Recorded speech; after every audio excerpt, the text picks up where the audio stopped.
Okay, so let's elevate our thoughts to our Almighty Father. Grateful for having the opportunity to be gathered today from both sides of the oceans, all around the world, in order to study together these laws of mediumship, which are governing the exchanges between the spiritual world and the incarnated. May we understand these lessons, put them in practice in order to use them for doing good and charity when the opportunity appears. May all these studies be useful for the spirits who may be with us today. So be it. So be So I hope you can see my screen. it. Evocation of animals. Interesting topic, isn't it? So 36, can we evoke the spirit of an animal? So in your opinion, what is the answer? If we can, yes, we can. But what will be the result? That's the point. Answer of the spirit, the intelligent principle which had animated the animal remains in a latent state after death.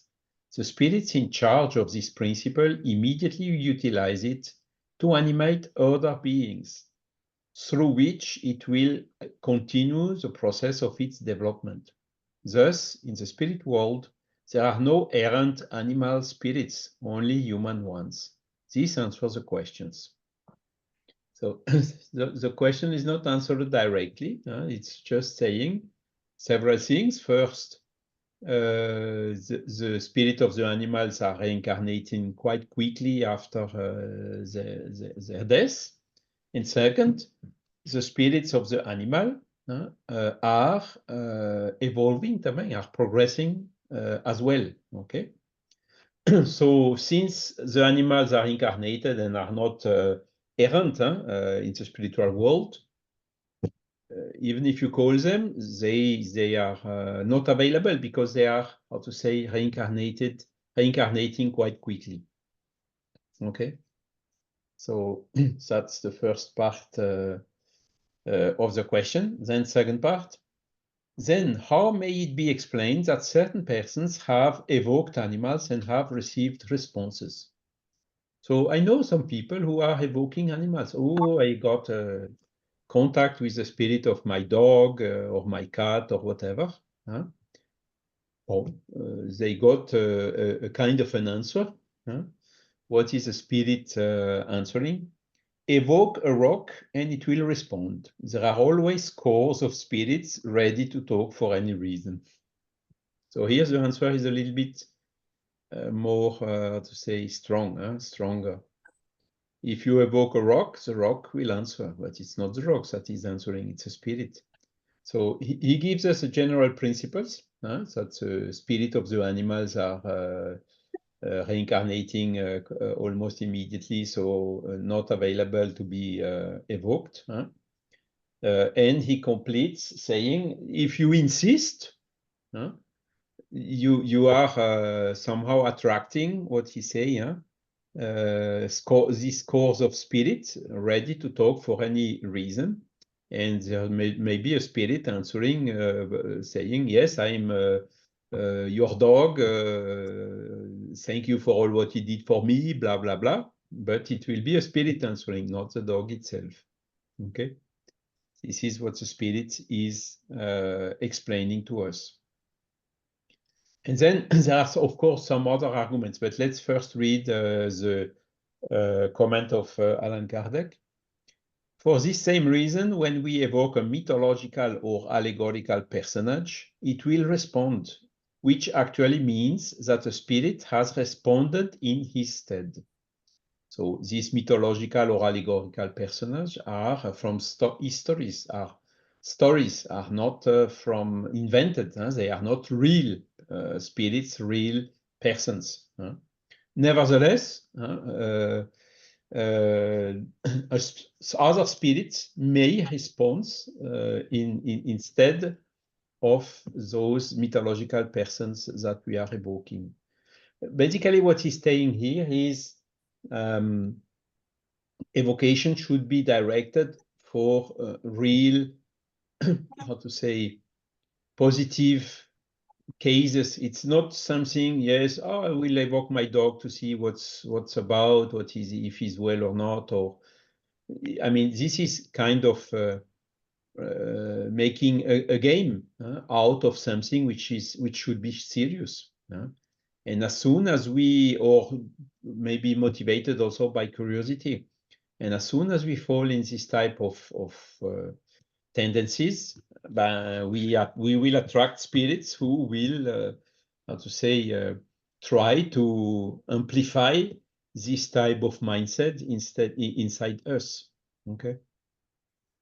The spirit who presents itself as such a personage will take on its character and mannerism. So you're a good actor of theater or cinema. Huh? Once someone got the idea to evoke Tartuffe, and he soon appeared. Tartuffe, which is, I don't remember now if it's Molière or Corneille. It's a fiction person from some history. What is more, he gave news concerning Orgon, Elmire, Damis, and Valère, so the other personages of the same story. As for itself, it imitated Tartuffe with so much skill that it appeared to be a real personage. It later confessed that it had been an actor who had once played the role. This explains that. Frivolous spirits always take advantage of inexperienced questioners, but they avoid appearing to those who know how to expose their impostures and disbelieve their stories. The same occurs among humans. So again, if we stay with our foot on the floor, serious, analyzing everything, as all the spirits are always advising to us, we somehow protect us against this type of risks. Kardec continues, a certain gentleman took a keen interest in a nest of goldfinches in his garden. One day the nest disappeared. He was certain that no one in his household had committed to the theft, and since he was a medium, he got the idea to evoke the mother goldfinch. She responded in excellent French, "Don't accuse anyone and don't worry about the fate of my little ones. It was the cat that jumped up and knocked over the nest.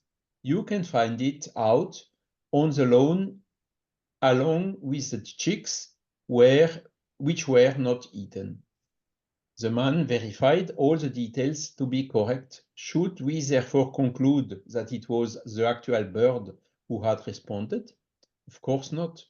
Simply a spirit who knew what had happened.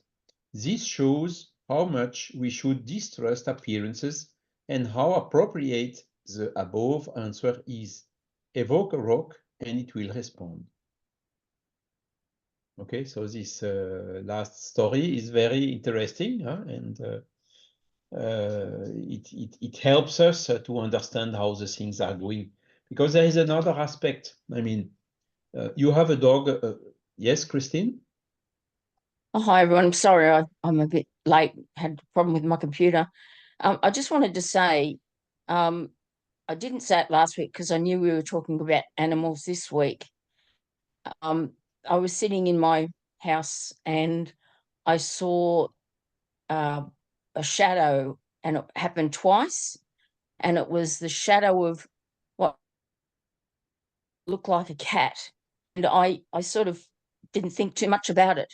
But what I didn't know was that my friend's cats, who I was very close to, one of them had passed away the day before. And then I thought about it and thought, well, it's probably that cat who I was quite close to coming to say goodbye, I've gone. Mhm. And then the next day, because she has 3 cats, one of her other cats passed away. So I thought, well, perhaps it was that cat coming to say, we're going to be okay. I've come to say goodbye, but also that there's another one going. I just thought it was really interesting. Mhm. So this looks more probable, you know, because when the animal is dying, he is quickly used to reincarnate, but quickly means it can be some days or some week. Huh? So and when you had an animal, he was attached to the place or to the person who care about him and so on. So after dying, it's highly probable that the animal will stay. His spirit will stay at the same place. He may also take some time to realize, if this is a correct wording for animals, what happened, and then to be rescued by spirits in order to make him reincarnate somewhere else. So that's why, I mean, we had also an animal dog who passed away, but we waited, let all the things he had at the same place during a couple of weeks, just to enable him to smoothly, how to say, go back to the spiritual world. And there are several testimonies and facts which are collected in the books. One of them is Ernest Bozzano. He wrote a book about mediumship on animals, and there are also in Chico Xavier's book that we are told that there are some animals also in the spiritual world in certain places. So this information we should, how to say, enables us to tell it's probable when an animal just passed away. If you have some faculties to see, you may see the animal or the spirit of the animal still around for a couple of days. This is more probable. Now the thing is, when the cat or the dog was alive, did you speak with him? Yes, you speak, but how did he answer? Looking to you, reacting with. Yeah, yeah. But he will not give you a sentence and phrases or that you are writing down or whatever. You know, this is another aspect. The animals are not communicating in French or in English or through words and so on. So you may feel his proximity, you may feel some gratefulness or something like that, but to say that you got words and a full or some pages, a message or whatever coming from the animal, that goes also a little bit, it's not possible when alive, so it's also not possible for his spirit after passing away. Okay. Well, that's, yeah, when he was there, I knew it was I just knew instinctively it was the cat or one of the cats that I had looked after. And you're right, there was no words, but there was some feeling. That's all I can call it, a feeling Yes. of gratitude. And he probably reacted as he used to react when he was alive, or similarly. Mm. Okay. Because some people are going much too far on this aspect. Some people, I remember once I gave a lecture, I think it was in Poland, where a lady told me, you are completely wrong. The animals are much more intelligent than humans. Well, I did not enter in the debate. I just told, okay, anyone is free to believe whatever he wants. But it's not what the spirits are saying. Here we have an information from a spirit. Okay, yes, the spirit of animals are evolving and so on. But to tell that they are much more evolved than the human, of course, some people are so deceived by the humans that they put all their affection to animals. So this is a kind of, also it's good to love the animals, but we should not neglect the humans in order to concentrate exclusively to animals. It's a little bit too easy for us. We should face the difficulties, because for having an animal attached to us is indeed very easy. Just give him food, attention, take him out from time to time, and he will be attached to you. Very simple. Munir? Hi, Charles. Good morning, everyone. I just want to call the attention to the fact that in item 36, the spirits, they answered the intelligent principle. They didn't call the spirits as such, Yes. just to show us that there is a distinction in terms of development between the intelligent principle in animals and the intelligent principle in us, which is called the spirit. And we should also remember that sometimes we animate inanimate beings. I'll take Mr. Bean, for instance, and his teddy bear, he talks to the teddy bear. To him, teddy bear is, almost like a human being. He can hear answers, and we do with things. People talk to flowers, people talk to... It is an expression of the spirit, of course. It is a creation sometimes of us.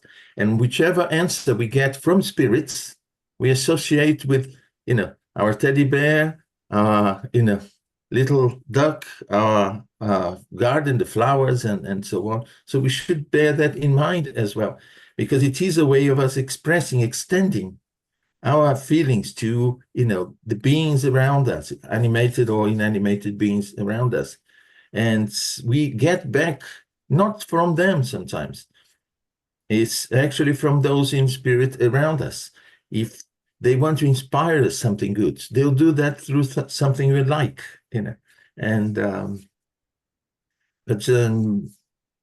I mean, the important fact here is that the answer in 36 is the spirits. They talk about the intelligent principle, which is the principle from which all of us, are derived from, evolving. But in animals, it is in a different state. If it is in a different state, not to the point yet to be called a spirit, it can be more intelligent. It can be more evolved than us. Exactly. It's a very good remark, Munir. He used intelligent principle instead of spirit. Albeit, when you look what is a spirit, is an intelligent principle. There is a definition. Yeah. But do we use the word spirit for something else than humans? That's a question of convention amongst us. If we need to use the words that we understand what we are talking about. And this is one of the difficulty. And it's quite wise from the spirit to have used intelligent principle, because intelligent principle, yes, there is in an animal. For instance, is there an intelligent principle in a flower or in a plant? Another question that we have to discuss. There is a vital principle in the plant because there is life, and then the plant dies after a given point in time. But can we tell that the plant is intelligent? That's for the animal. He's using intelligent. Albeit the animal is more driven by instinct than by intelligence. Nevertheless, the evolved animals, we can see this intelligence popping up slowly.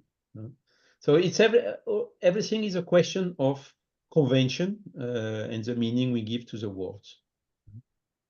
In France, we have the word esprit with a small e, which is used for the intelligent principle, neutral. And then you have esprit with a big capital E, and that is used like Peter or Paul for a given spirit, l'esprit de Saint Louis, or the spirit of Saint Louis or whatsoever, when it is already an individualized intelligent principle. Okay, so and some in UK we can use mind in English, mente in Portuguese, and spirit or espírito. But in French, we don't have the word mind. That's why Kardec used this esprit with a small e and a big E.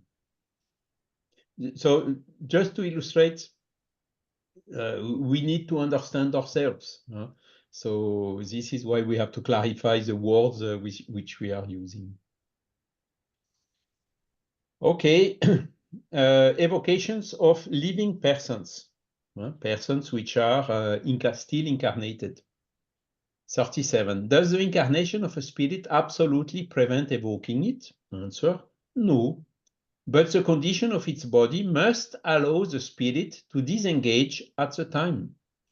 An incarnate spirit answers more easily when it inhabits a more highly evolved world where the bodies are less material.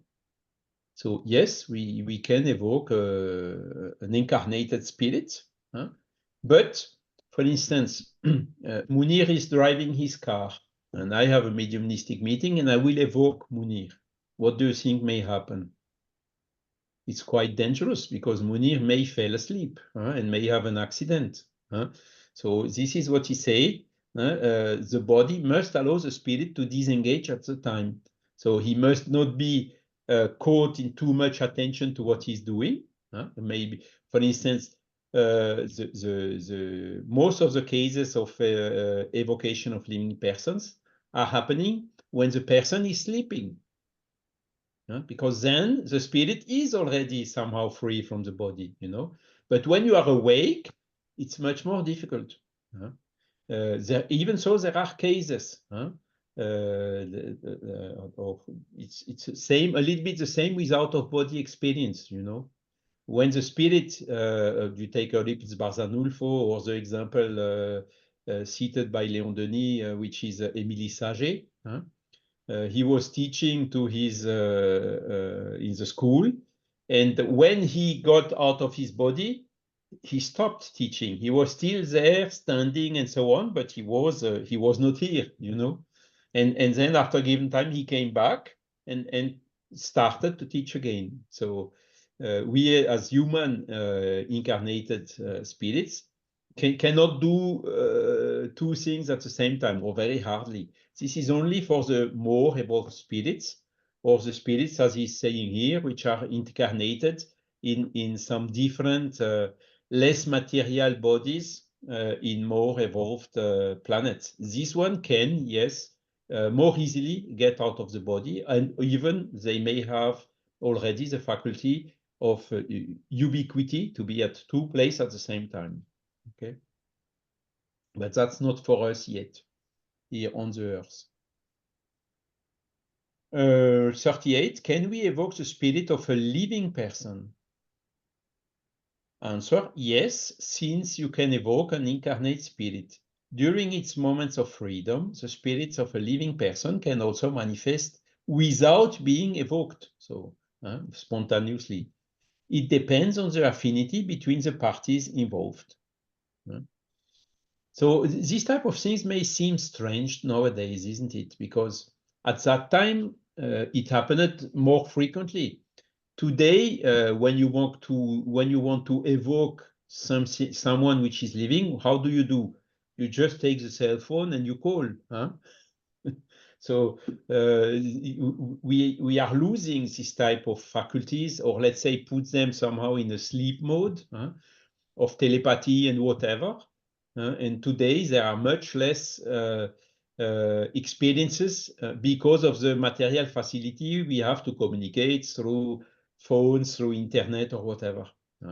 But it's not that the faculty disappeared. We simply do not use it. So this faculty stays in a kind of a latent state. Okay. And there are cases that Kardec related of dialogue with incarnated people. In the Spiritist magazine, there is one case of the Miss Indermühle. She was living in Bern, Switzerland, and her brother was in Paris. It's a family that Kardec did know from the past, probably when he was studying close by in Yverdon. And they decided in Paris to evoke the spirit of Miss Indermühle, and she answered, giving proofs of identity. So there are cases which are reported in the Spiritist magazine, amongst others. Okay.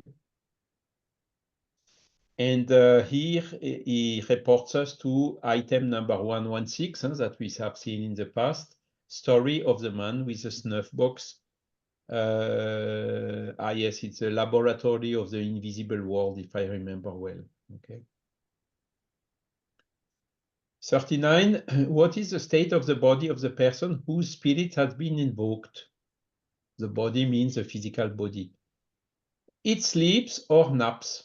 That is when the spirit is free. Okay, so it's more or less what I said, when you are sleeping or when you have a nap, or standing and basically not being here, you know. It's let's say also kind of sort of nap. Yeah? Could it awaken? Could it be awakened while the spirit is away? Answer: no. The spirit must have returned to the body first. If it is communicating at the time, it will leave you and often say why. Okay, so this is a case of Euripides Barzanoufo. When he came back to his students, he said, I was at that place to help in that situation, and so on. And what he said was then, in the next hours, confirmed by the people where the spirit went, materializing, including in the case of Euripides Barzanoufo, and at the point that the people had the impression he was physically there, you know. No, he was not physically there. He was materializing there, but he was, his physical body was in front of the students in a half awake state. Okay. 40. How is the spirit warned that it must return to the body? Yes, for instance, the spirit is talking with you and someone is going there and waking me up. So how is it warned? The spirit of a living person is never completely detached from the body. No matter at what distance it may be, it continues to be attached by a fluidic cord that serves to recall it when necessary. Only death can break this cord. This famous, how do you say it in English? Silver cord? Yeah. La corde d'argent. And it's somehow the fluidic link between the spirit and his perispirit and the physical body. And that's, by the way, one way that the spirits are using in the spiritual world to make the difference between a spirit which is incarnated and a spirit which is not incarnated. They see the cord, and when the spirit is discarnated, there is not this cord anymore. Okay. Seeing medium often perceives this fluidic cord, which is a kind of phosphorescent trail that follows behind the spirit toward the body. Certain spirits have stated that they use it to recognize those who are still in the corporeal world. It's exactly what I just commented. Okay. 41. What would happen if the body were mortally wounded during sleep and while the spirit was away? Answer: the spirit would be warned and would return before death was consummated. It's an extreme case that Kardec is questioning here. So there is something calling the spirit back to his body, even if it's for discarnating just after. Okay. Then, couldn't death occur in the absence of the spirit, which upon its return could no longer re-enter his body? Answer: no, because it would be contrary to the law that governs the union between the spirit, between the body and the soul. So these laws, which are governing the union between body and the soul, they give us here one of the property, one of the characteristic, but we are far from knowing all the details of these laws yet. It is something that must be subject to a lot of researchers still. And I think this type of researchers, looking to the physical body for aiming to see some spiritual principle behind, will probably be one field of science that would open the science to the spiritualist paradigm. And insisting, Kardec again, but what if the body received a sudden blow?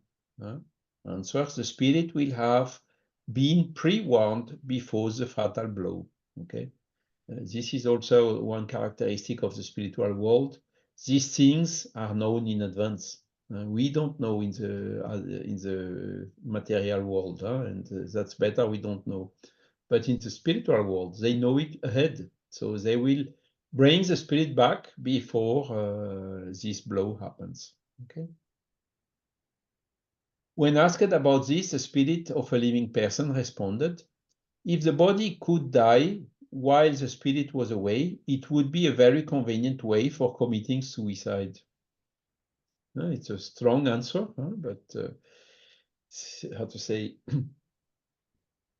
when we analyze really what the spirit was saying, there is a part of truth in it, isn't it?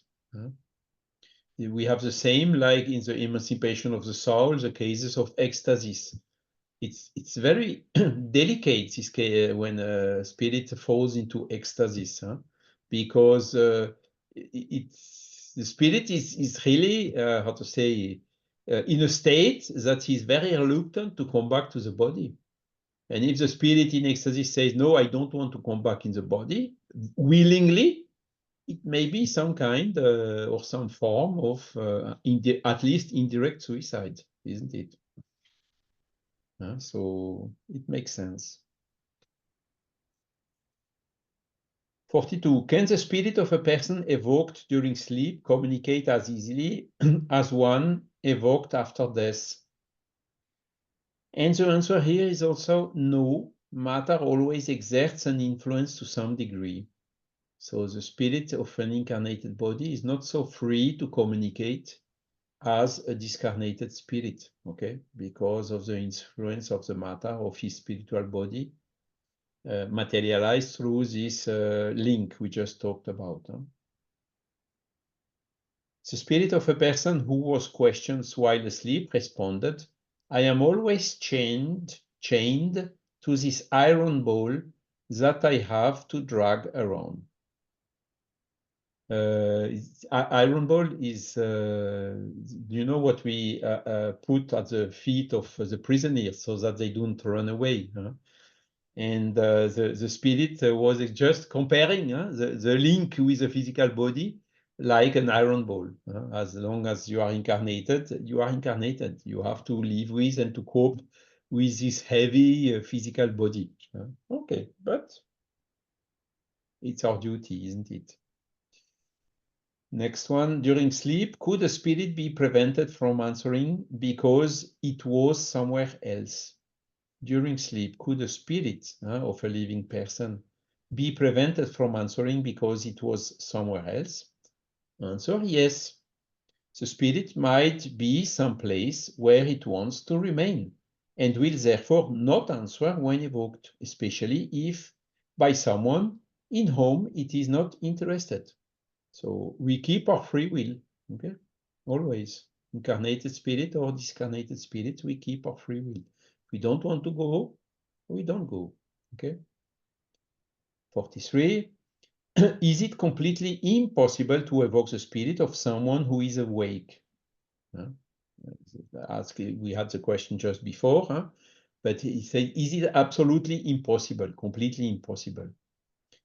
And the spirit answers, although it is difficult, it is not completely impossible because if the evocation is effective, the person might go to sleep.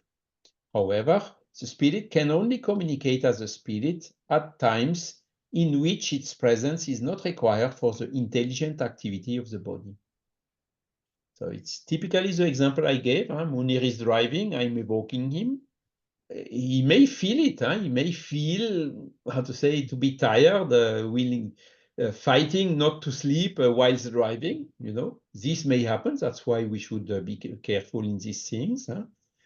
Because he cannot do the same, to drive the car and also at the same time answering the questions of the one who evoked him. That's not possible. Okay. And when it happens, so he was awake and the evocation was so strong that it fell asleep. For instance, when it was at home on a chair or a sofa or whatever. But then he falls asleep. So the spirit goes answering to the evocation and is not more in the conscient state, in a conscient state. Okay. Experiments have proven that the evocation during the waking state can cause sleep, or at least a state close to sleep. Okay, so experiments have proven it at Kardec time already. However, this effect can only be produced by a very energetic will, and if there are bonds of affinity between the two individuals. So it needs to be a strong evocation, push, and also a willing from the evoked person through the affinity to attend this evocation. Otherwise, the evocation will not take hold, will not work. Even when the evocation can cause sleep, if time is inappropriate and the person does not want to sleep, he or she will resist. Okay? Even if sleep does occur, the spirit will be troubled and will respond with difficulty, because you just are just awaking. Where am I? A little bit lost. So the same may happen with the spirit when you push him too quickly. Thus, the best time to evoke a living person is during natural sleep, because the spirit is free and can answer the call just as easily as it could go somewhere else. When the person consents to the evocation and tries to go to sleep, his or her preoccupation with it might delay sleep and disturb the spirit. This is why natural sleep is preferable. Okay, so this is the most common situation where evocating a living person will work.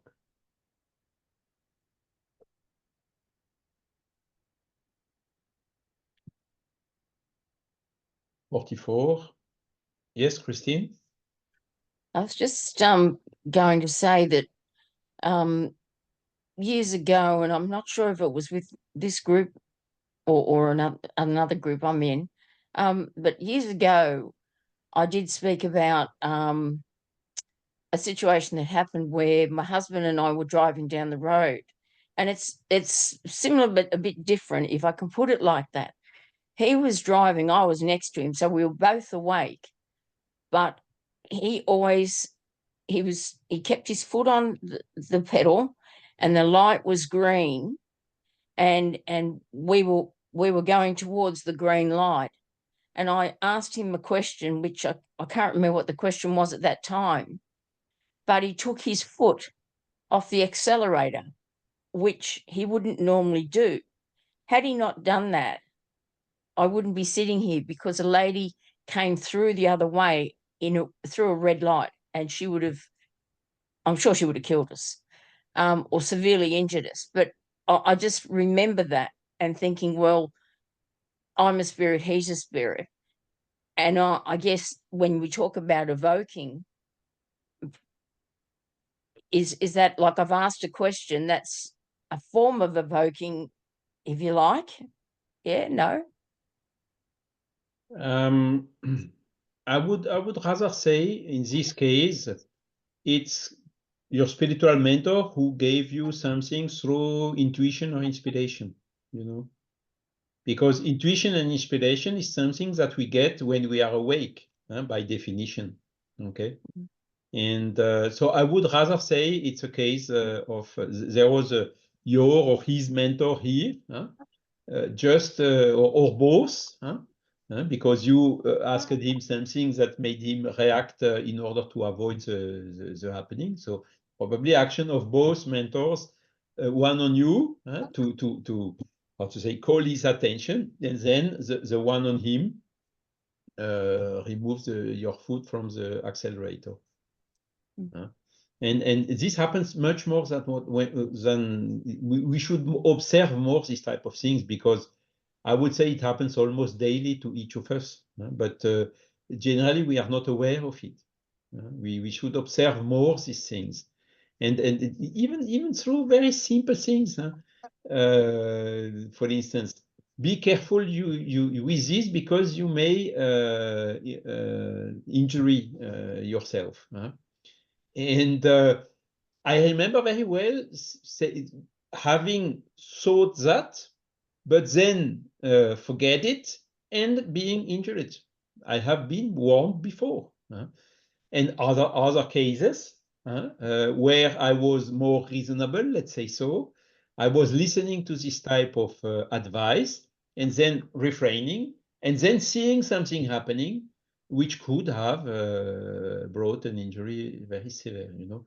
This type of things happens, I would say, for instance, I'm heating my house with wood. That I go and seek the wood in the forest. So I don't want wood which is standing. I just want it already to be laying down on the floor because I'm not skilled to having falling safely and so on. So, but even when the tree is on the floor, sometimes you can have pressure on some parts of the tree. And when you cut, you may have, something under the constraint of the weight or whatever, pulling up, And I remember several times having, be careful here because this may pull up. And then go out in front of it, put you on the side or whatever. And it happened a lot of times. But okay, so this is more to say spiritual mentor talking to our little voice. Okay, thank you. You're welcome. 44. Does a living person who is evoked remember it upon waking?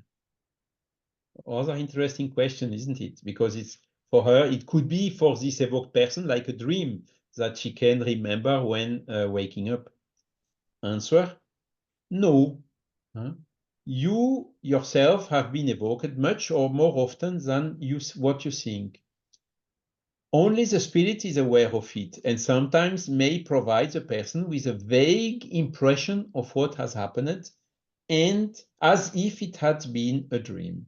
So we don't remember, the no here means we don't remember fully, but we may have this vague impression, okay? Like normal sleep, even without evocation, okay? Who would want to evoke us if we are unknown to him or her? Answer: during other lives, you could have been a well-known person on this world or on others. Your relatives and friends could also do so on this world and others. Let's suppose that your spirit had animated the body of someone else's father. When these persons evoke his or her father, it is your spirit who will respond to the evocation. So not always knowing in this life. It can be knowing you are known amongst spirits. And even if you are incarnated, if you are a different personality in a new life, someone evoking you from the past life, it will come to you because it is the spirit which is being evoked, including all his memories and all his past lives and activities and relationships. Voilà. 45.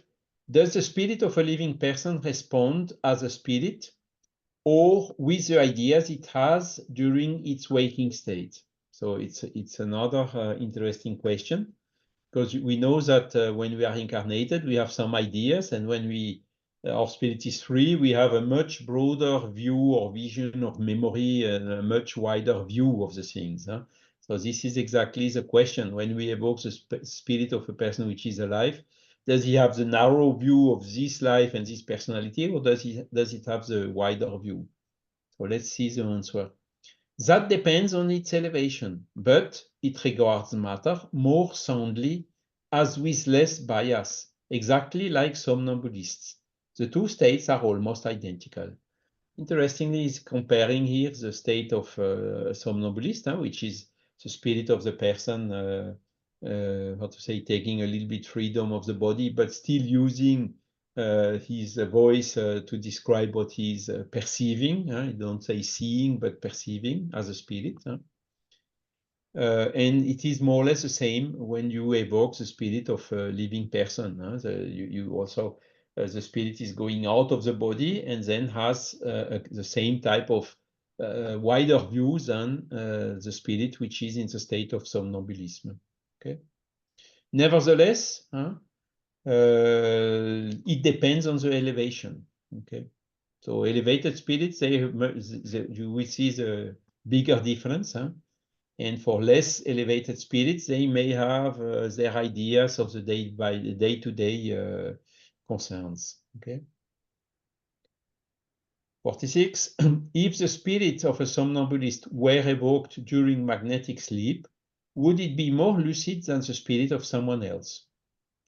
Answer: of course, it would respond more easily because it would be less attached. Everything depends on the degree of independence between the spirit and the body. So somnambulist spirit is already got already freed from the body. So if you evoke it, it's easier for him to attend the evocation. You see, somnambulism, it was a lot. It was very common. You had everywhere somnambulist and so on. Do you know some somnambulists today? It's also something strange, isn't it? It was so common to see 150 years ago and so rare nowadays, or maybe there are, but we don't hear about. Or these natural somnambulists which are walking, you know, on the roof of the houses or whatever. But this magnetic somnambulism is something that has probably not completely disappeared, but which is much more rare than it was before. And I think it's a pity, because they learned a lot with the somnambulist at that time. Liz? Hi guys, I have a question. You know, whenever I was reading, whether in the Spirit's book or in a medium's book, whatever, when it touched the subject of somnambulism, it never been very clear to me what really is the state of somnambulism. So, because my father, he used to do things while he was asleep. So for me, that is kind of a somnambulistic state as well. So like he used to, his family used to say that he used to ride horses while he was asleep. So he was there riding the horses, and then he would come back and then, you know, put the horses back where it was and go back inside the house. My brother as well, he used to go out of his bed, and as he was asleep and going there and trying to see things that wasn't there, we would just, you know, what is going on? He wouldn't talk to us, but it was his activity when he was asleep, and then he would go back to bed. So for me, this is somnambulism, but I don't know. When I read whatever that Kardec says about somnambulism, I think it says something different. Can you help me? Now, what you mentioned, Liz, is what's the so-called natural somnambulism, which happens naturally without being provoked. So it's one form of the somnambulism, but the other form of somnambulism was some person, like, for instance, Céline Jaffé. She was somnambulist. She had a magnetizer coaching her, and the magnetizer had to magnetize her so that she got into this somnambulist state. But at the end, the behavior is the same. The spirit is perceiving directly by the spirit, and is making some activities with his body, which is riding a horse, as you just told, or walking in the natural somnambulism. In the provoked one, is normally sitting in a chair and using the voice to describe what it is perceiving through the spirit. So basically, the principle is similar. One is natural, the other one is provoked. Somnambulism is the faculty the spirit has to get some liberty from the body and to perceive directly from the spirit. When you, for instance, you have people who are medium who can see the spirits. It's not somnambulism, it's mediumship, you know. The somnambulist state is not 100% the same as the mediumnic trance state. The mediumnic trance state, there is also some liberty taken by the spirit from the body, or at least perceiving, enabling to perceive directly through the spirit without needing our normal 5 senses. But in the somnambulist state, I would say the spirit is more disengaged from the body, but yet still linked and capable of describing and talking. Would this person that was magnetized be aware of what was going on at all times, or no? Can you repeat the question, please? You know, you mentioned the example of this person who was magnetized and then was able to get into the somnambulistic state. So would this person in this process of, yes, I'm here, I want to be magnetized and, you know, get into that state, would this person be aware of what was going on at all times?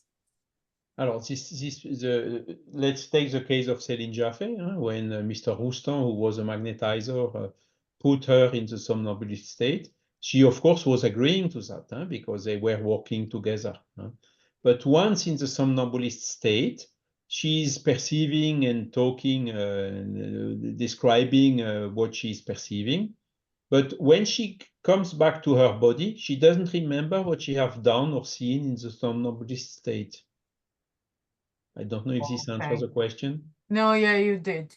Fine. Generally, the somnambulist, it's not like they don't have like dreams, or they just don't remember what they have done or said or seen or perceived or whatever. Okay, thank you. Munir? Hi, Charles. I remember one of the first mediumship groups that I joined when I was young.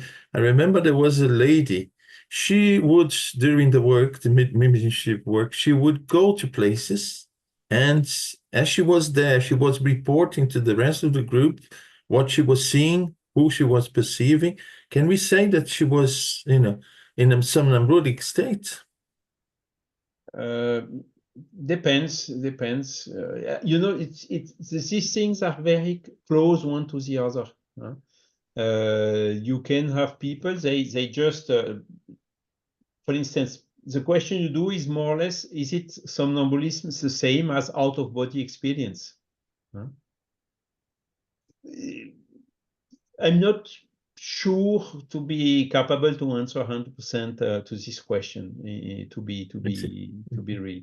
It's probably very similar, but there may be some nuances that enables us to distinguish. Yeah. Because you said when it's induced by a magnetizer, the person normally does not remember when she or he comes back. But in that case, he was fully aware, you know, it was just like a work of a medium, but perceiving far, you know, away from where we were. So, yeah, you know, as you said, there are so many things, and they are similar, but we are not sure that they are exactly the same thing, or maybe very, you know, variations of the same general phenomenon. Yeah. One difference could be the somnambulist is talking whilst in the somnambulistic state, and the out-of-body experience is the field goes out, doesn't say anything, he's in the trance state, and when he comes back, he's describing what he has seen. You see, the somnambulist does not remember when he gets awake again what he has seen. But the medium, which made this travel, can come back and remember and describe what he has seen. You see, there are some differences, but it's a question of nuances. Thanks, Charles. Thank you. You're welcome. Ina? I had one episode once. I was dreaming with a place that I spent the weekend over. And I met a person there, but I didn't take any pictures. So when I came back home, I was so sad because I wouldn't remember them anymore. But then in my dream, I took a picture, and then I said, oh my God, I took a picture. Let's see if it's there. And when I woke up, I was in the front of my desk looking for the picture, and I woke up seeing my clock. And then I realized that I left my bed and I walked there sleeping. Ah, okay. Mhm. Yeah, I So remember that. There was just one episode. I never had another one, and no one reported that I've been walking around. But interesting. Yeah. yeah. Oh, sorry. This Come is on. how to say, coming, happening in the natural somnambulism. Huh? It happened also with me when I was younger. Sleep. It was a, how to say, colony de vacances. I don't know. It's a kind of a summer camp for children, and there was a big room with we were 20 or 30 to sleep in the same big room, you know. And I woke up. I was in the bed of my neighbor. So I was somnambulist, went and then came back to the wrong bed. And what are you doing in my bed? And when I was looking, he's not in my bed, I'm in his bed, you know. This type of funny thing that happens during somnambulism. I Okay. think Lily told to us, but Ina has also risen her hand. Yes, hi everyone. Charles, when you were talking about magnetic somnambulism, it sort of sounds to me like a hypnosis state. Are these the same or similar? Because normally, well, not normally, I'm not sure what is normally, but I had experience with hypnosis when I was able to induce person to hypnosis, and then they really don't understand or don't have recollection of what they do, and then you can really ask them questions or ask them to do something, and they do it. And of course they agree beforehand, but yeah, and then when they wake up, they completely have no recollection, and it could be anything. And I guess it would sound to me, at least, as a magnetic somnambulism. Is it? It is also something quite similar, but the characteristic of hypnosis is you are in a kind of suggesting mode. So the hypnoser is suggesting to the people which is hypnotized, and then asking you to do things. You will do what he's suggesting you to do. So it's, you see, the characteristic of hypnosis is more like this, you know. So it's again different from the somnambulist. The somnambulist, the magnetizer just puts the spirit out of his body, but does not suggest anything. He lets the somnambulist spirit perceive and describe by its own initiative, not by suggestion of the magnetizer. So this is one difference between somnambulism and hypnosis. And hypnosis, the people are awake. They come and say, and of a sudden they get an order and they attend this order, you know. While the somnambulist, when he speaks, he's out of his body. You see, that's another difference between hypnosis and somnambulism. Yeah, so then hypnosis, it almost sounds like it's two sides of the same coin, right? So in magnetic somnambulism, the spirit is evoked. The spirit is acted upon, or spirit is suggested to, communicate, get out of the body, etc. And then in the hypnosis, it's more of a bodily experience. Sort of. Even under hypnosis, the spirit keeps its free will. So the hypnoser can suggest something up to a certain limit, and beyond this limit, even the person which is hypnotized, we say, no, this I will not do. You see, it's not limitless. Okay, thank you. You're welcome. Thank you. And we have Elzoli, but we are reaching our time, so. Quick, actually. I think that Ina told about And if I must ask something, Ina, if you remember all the tales, what's happened, when you think about, remember the tales, I think it's not sonambulism. I think this is another. This is what I have. This is what say Charles? Clarividência. I don't know in English. Second sight. Huh? What? Second sight. Second Then sight. this is mediumistic faculty. And you go to another place and you work there and so with another people so there, and you remember everything, all the details, and never forget. When you talk about, remember, smile. So this is I don't know, but what happens with you, it's happened another time. I think it is not sonambulism. I think it's maybe, but I think it's clarividência, second sight. Yeah. Thank you very much. Sorry. Thank you, Ezoli. So, hello, Raphael. How are you? I will hand over to you for our closing activity. Yes, happy to, everyone. So as you can stop the recording, Charles, for this part. Thank you.